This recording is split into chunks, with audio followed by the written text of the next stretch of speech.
Yo, yo, yo, Jazz, we ready to go? Let's get it.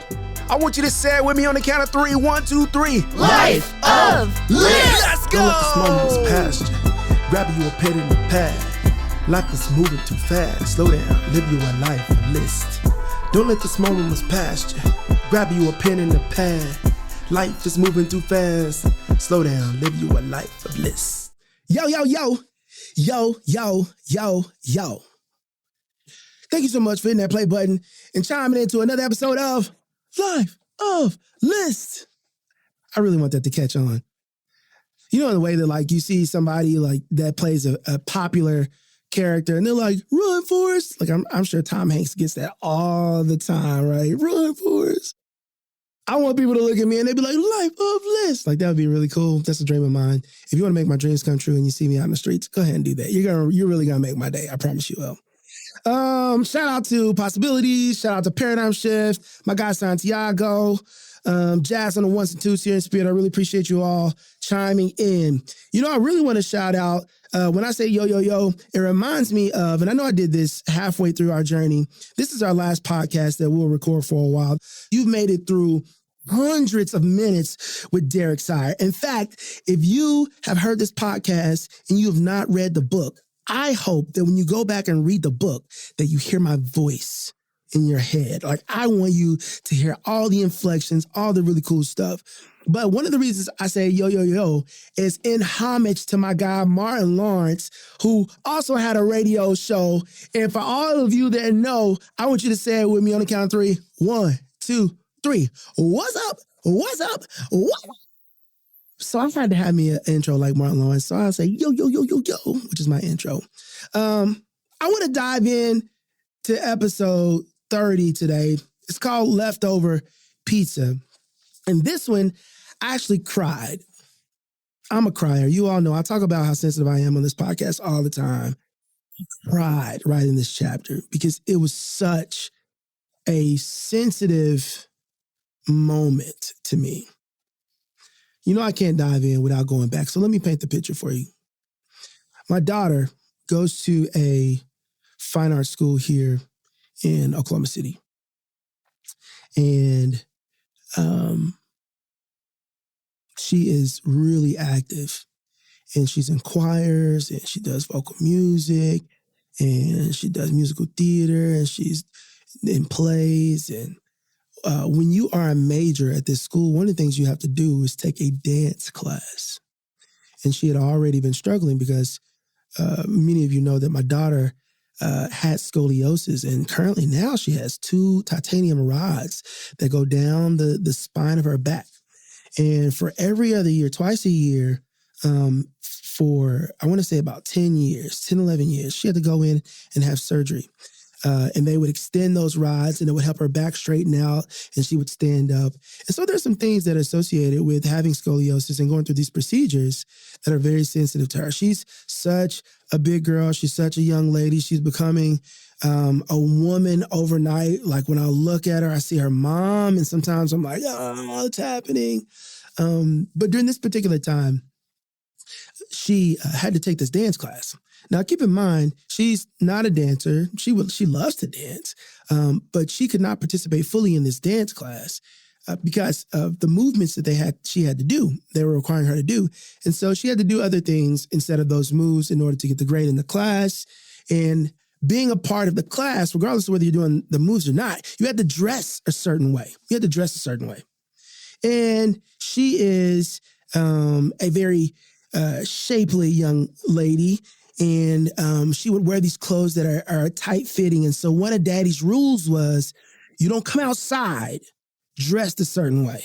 And she'd be like, okay, Daddy, okay. And so when I pick you up from after school, then you put sweatpants on, no tights, no spaghetti strap shirts. You put the sweater on. Like I'm just going down. And so one day I pick her up from school and she's coming around the building.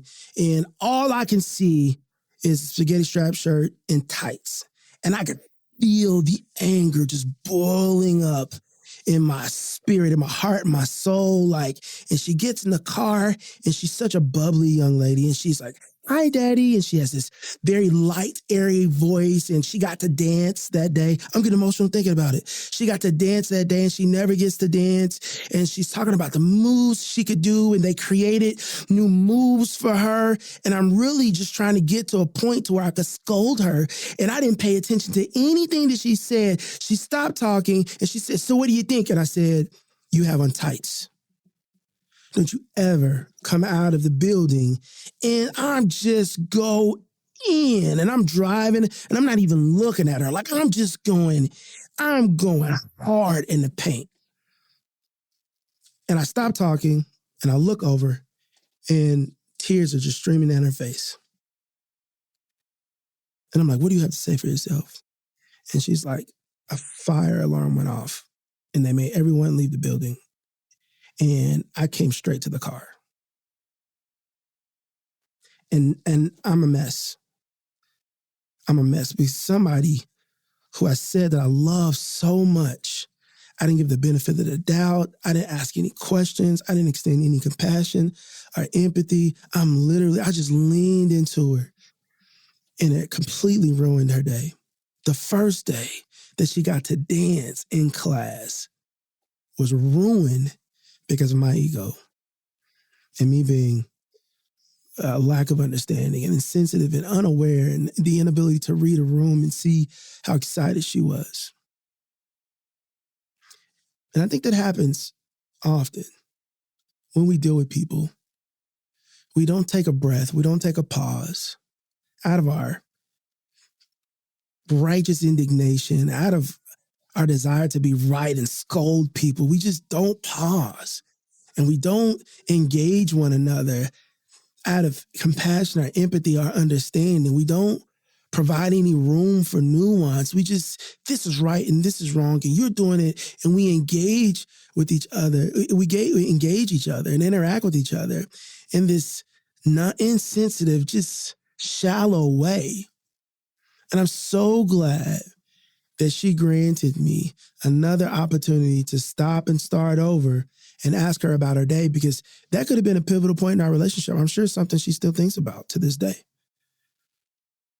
And I couldn't think of anything else to do to make it better than to stop and get ice cream on the way home and warm up leftover pizza when we got there.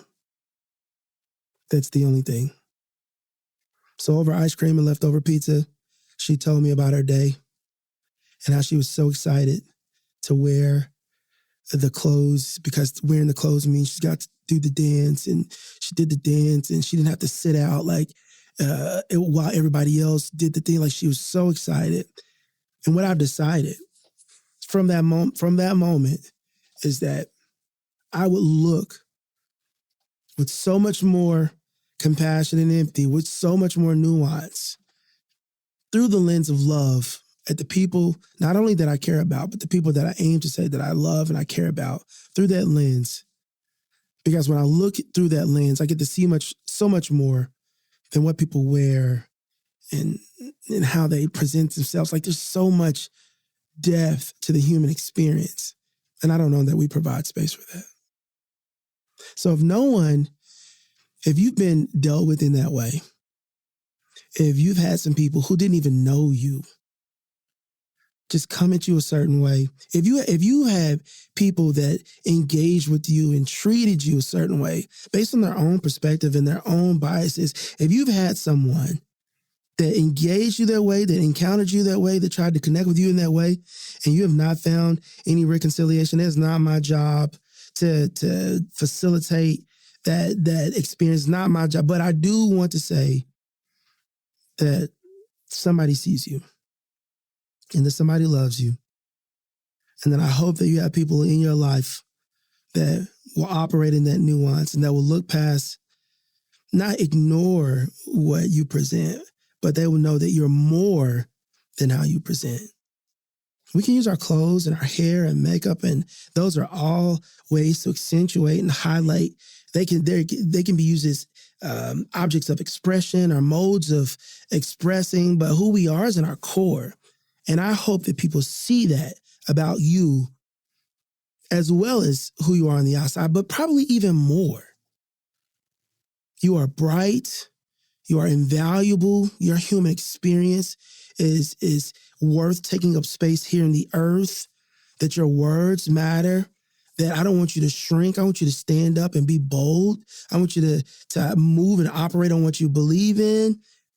And hopefully, eventually, maybe it won't happen, but I'm holding out hope that you'll be able to connect and reconcile and share who you are one day, maybe over leftover pizza. Thanks, guys. I appreciate it. Thanks again for listening to another episode of My Life of List, hosted by yours truly, Derek Sire, powered by Paradigm Shift, recorded in the Possibility Studios. Signing off until next time. Don't let that small moments pass you. Grab you a pen and a pad. Life is moving too fast. Slow down, live you a life of list.